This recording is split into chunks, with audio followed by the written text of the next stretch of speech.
ऋणहर गणेशस्तोत्रम् कैलासपर्वते रम्ये शम्भुं चन्द्रार्धशेखरम् सणाम्नाय समायुक्तं प्रपच्छ नगकन्यका। पार्वत्योवाच देवेश परमेशान सर्वशास्त्रार्थपारग उपायं ऋणनाशस्य कृपया वद साम्प्रतम्। श्रीशिव उवाच सम्यक् प्रेष्ठं त्वया भद्रे लोकानां हितकाम्यया तत्सर्वं सम्प्रवक्ष्यामि सावधानवधारय।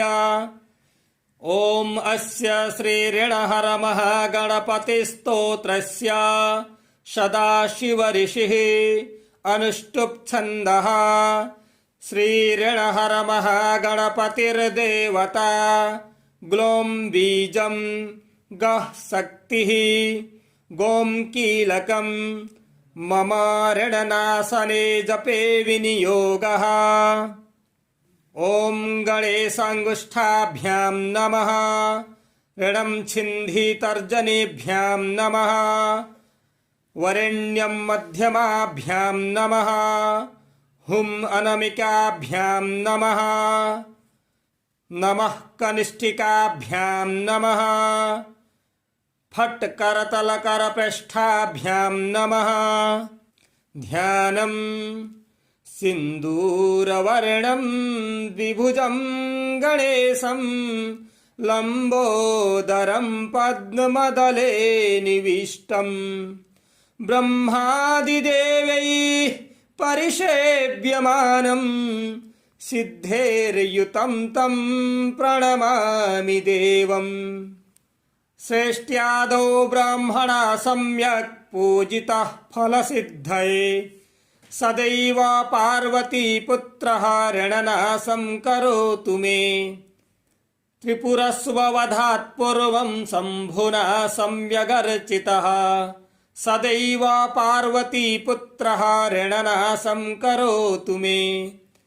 हिरण्यकशिप्वादीनां वधार्थे विष्णुनार्चितः सदैव पार्वतीपुत्रः ऋणनाशं करोतु मे। महिषस्य वधे देव्या गणनाथः प्रपूजितः सदैव पार्वतीपुत्रः ऋणनाशं करोतु मे। तारकस्य वधात् पूर्वं कुमारेण प्रपूजितः सदैव पार्वतीपुत्रः ऋणनाशं करोतु मे। भास्करेण गणेशो हि पूजितश्च स्वसिद्धये सदैव पार्वतीपुत्रः ऋणनाशं करोतु मे। शशिना कान्तिवृद्ध्यर्थं पूजितो गणनायकः सदैव पार्वतीपुत्रः ऋणनाशं करोतु मे।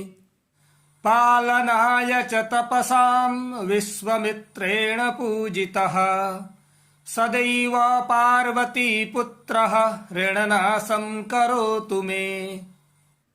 इदं ऋणहरं स्तोत्रं तीव्रदारिद्र्यनाशनम् एकवारं पठन्नित्यं वर्षमेकं समाहितः दारिद्र्यं वारुणं त्यक्त्वा कुबेरसमतां व्रजेत्।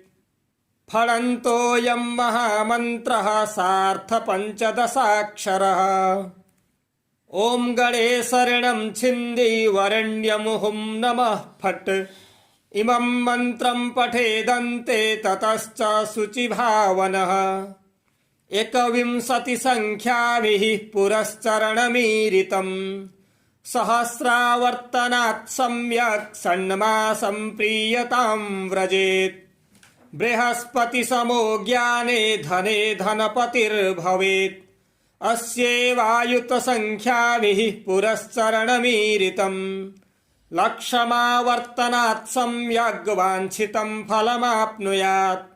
भूतप्रेतपिशाचानां नाशनं स्मृतिमात्रतः। ॐ कैलासपर्वते रम्ये शम्भुं चन्द्रार्धशेखरं सणाम्नाय समायुक्त युक्तं प्रपच्छ नगकन्यका। पार्वत्योवाच देवेश परमेशान सर्वशास्त्रार्थपारग उपायं मृणनाशस्य कृपया वद साम्प्रतम्। श्रीशिव उवाच सम्यक् प्रेष्ठं त्वया भद्रे लोकानां हितकाम्यया तत्सर्वं सम्प्रवक्ष्यामि सावधानवधारय। ॐ अस्य श्रीऋणहरमहागणपतिस्तोत्रस्य सदाशिवऋषिः अनुष्टुप् छन्दः। श्रीऋणहरमहागणपतिर्देवता ग्लों बीजं गः शक्तिः गों कीलकं मम ऋणनाशने जपे विनियोगः। ॐ गणेशाङ्गुष्ठाभ्यां नमः। ऋणं छिन्धितर्जनीभ्यां नमः। वरेण्यं मध्यमाभ्यां नमः। हुं अनामिकाभ्यां नमः। नमः कनिष्ठिकाभ्यां नमः। फट् करतलकरपृष्ठाभ्यां नमः। ध्यानं सिन्दूरवर्णं द्विभुजं गणेशं लम्बोदरं पद्मदले निविष्टम् ब्रह्मादिदेवैः परिसेव्यमानं सिद्धेर्युतं तं प्रणमामि देवम्। श्रेष्ट्यादौ ब्राह्मणा सम्यक् पूजितः फलसिद्धये सदैव पार्वतीपुत्रः ऋणनाशं करोतु मे। त्रिपुरस्ववधात् पूर्वं शम्भुना सम्यगर्चितः सदैव पार्वतीपुत्रः ऋणनाशं करोतु मे। हिरण्यकशिप्वादीनां वधार्थे विष्णुनार्चितः सदैव पार्वतीपुत्रः ऋणनाशं करोतु मे। महिषस्य वधे देव्या गणनाथः प्रपूजितः सदैव पार्वतीपुत्रः ऋणनाशं करोतु मे। तारकस्य वधात् पूर्वं कुमारेण प्रपूजितः सदैव पार्वतीपुत्रः ऋणनाशं करोतु मे। भास्करेण गणेशो हि पूजितश्च स्वसिद्धये सदैव पार्वतीपुत्रः ऋणनाशं करोतु मे।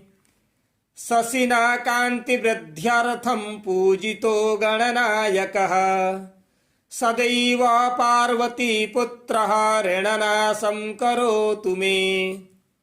पालनाय च तपसां विश्वामित्रेण पूजितः सदैव पार्वतीपुत्रः ऋणनाशं करोतु मे।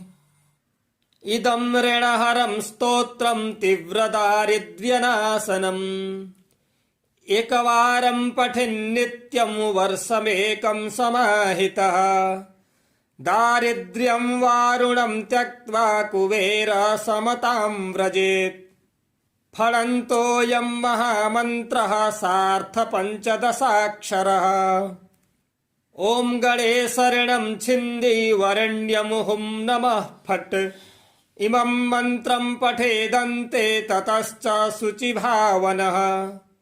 21 संख्याभिः पुरश्चरणमीरितम् सहस्रावर्तनात् सम्यक् षण्मासं प्रीयतां व्रजेत्। बृहस्पतिसमो ज्ञाने धने धनपतिर्भवेत्। अस्यैवायुतसंख्याभिः पुरश्चरणमीरितम् लक्षमावर्तनात् सम्यग् वाञ्छितं फलमाप्नुयात्। भूतप्रेतपिशाचानां नाशनं स्मृतिमात्रतः। ॐ कैलासपर्वते रम्ये शम्भुं चन्द्रार्धशेखरम् षडाम्नायसमायुक्तं प्रपच्छ नगकन्यका। पार्वत्योवाच देवेश परमेशान सर्वशास्त्रार्थपारग उपायं रणनाशस्य कृपया वद साम्प्रतम्। श्रीशिव उवाच सम्यक् प्रेष्ठं त्वया भद्रे लोकानां हितकाम्यया तत्सर्वं सम्प्रवक्ष्यामि सावधानवधारय। ॐ अस्य श्रीऋणहर महागणपतिस्तोत्रस्य सदाशिवऋषिः अनुष्टुप् छन्दः। श्रीऋणहर महागणपतिर्देवता ग्लों बीजं गः शक्तिः गों कीलकं मम ऋणनाशने जपे विनियोगः। ॐ गणेशाङ्गुष्ठाभ्यां नमः। ऋणं छिन्धितर्जनीभ्यां नमः। वरेण्यं मध्यमाभ्यां नमः। हुं अनामिकाभ्यां नमः। नमः कनिष्ठिकाभ्यां नमः। फट् करतलकरपृष्ठाभ्यां नमः। ध्यानम् सिन्दूरवर्णं द्विभुजं गणेशं लम्बोदरं पद्मदले निविष्टम् ब्रह्मादिदेवैः परिसेव्यमानं सिद्धेर्युतं तं प्रणमामि देवम्। श्रेष्ट्यादौ ब्राह्मणा सम्यक् पूजितः फलसिद्धये सदैव पार्वतीपुत्रः ऋणनाशं करोतु मे। त्रिपुरस्ववधात् पूर्वं शम्भुना सम्यगर्चितः सदैव पार्वतीपुत्रः ऋणनाशं करोतु मे। हिरण्यकशिप्वादीनां वधार्थे विष्णुनार्चितः सदैव पार्वतीपुत्रः ऋणनाशं करोतु मे। महिषस्य वधे देव्या गणनाथः प्रपूजितः सदैव पार्वतीपुत्रः ऋणनाशं करोतु मे। तारकस्य वधात् पूर्वं कुमारेण प्रपूजितः सदैव पार्वतीपुत्रः ऋणनाशं करोतु मे। भास्करेण गणेशो हि पूजितश्च स्वसिद्धये सदैव पार्वतीपुत्रः ऋणनाशं करोतु मे।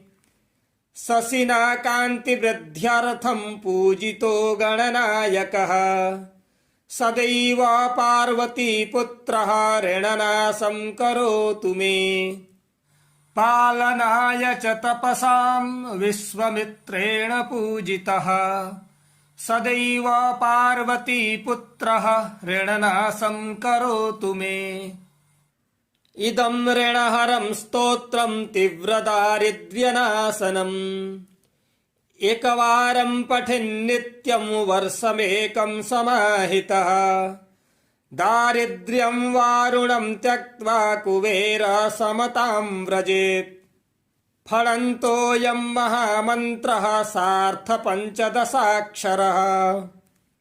ॐ गणेशऋणं छिन्दी वरेण्यं हुं नमः फट् इमं मन्त्रं पठेदन्ते ततश्च शुचिभावनः।